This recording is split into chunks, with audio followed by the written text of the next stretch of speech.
continues, not just for days, but for weeks, months, years. You cannot get rid of it. And the other continual feeling is the constant cold. Terrible cold. Sometimes I felt as if my blood circulation was slowing down. I was personally amazed at the power of endurance, because by all accounts, I should have become seriously ill and died a long time ago.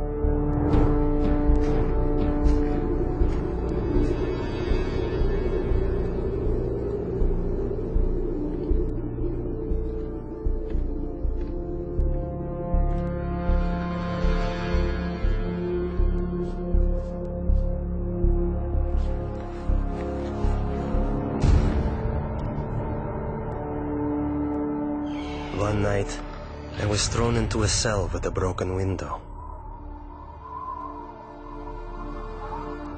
The KGB was determined to do an experiment and freeze me. Later they would say he broke the window in his cell and died of cold. I felt despair. I thought to myself, has God really left me? Am I really forgotten and neglected? Have my years of suffering been in vain? And in my despair, I began to pray. I usually pray silently, but this time I started to appeal to God out loud. God, have you left me? My cries were bursting from a heart literally in utter despair.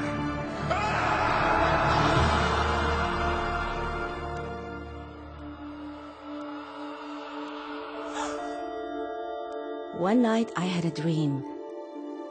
In my dream, I was told to pray for Alexander.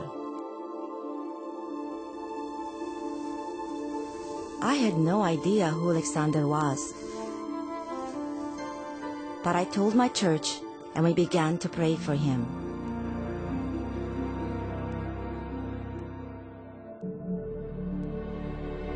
And right then, I suddenly felt a palpable physical warmth.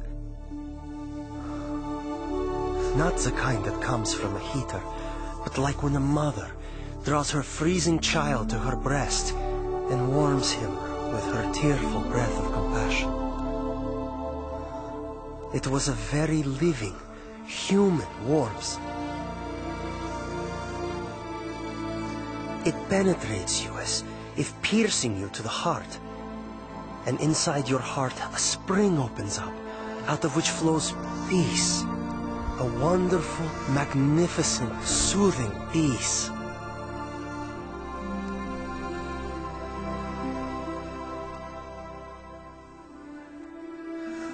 I felt a very loving, brotherly touch.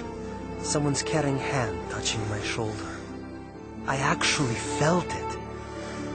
And this gesture represented the words, "You are not alone. You are not abandoned. We are with you. We are sharing your suffering." This warmth was the energy God gave me to feel physically the heat of prayer with my own skin, my own being. As if the prayers converted the energy of love into the energy of warmth.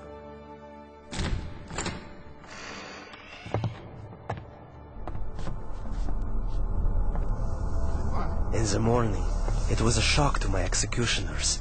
They couldn't understand. I wasn't simply alive, but my temperature was the same as that of a normal person. I heard the doctor explaining to my executioners in the corridor, "This is impossible. We can't explain it." About 6 months later, we received a letter from Open Doors to pray for Alexander. And we finally found out who this Alexander was. We had been praying for 6 months without knowing anything about him. Alexander had started a Christian movement that spread across the Soviet Union. For this crime against the state, he was imprisoned to a labor camp in northern Siberia. the death sentence zone. It so happened that many people began praying for me.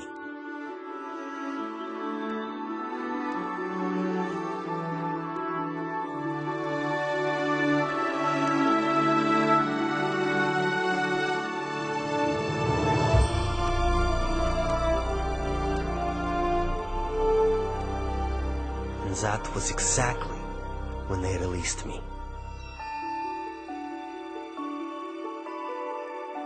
Prayer opened the prison doors, and as the gospel affirms, set the captives free.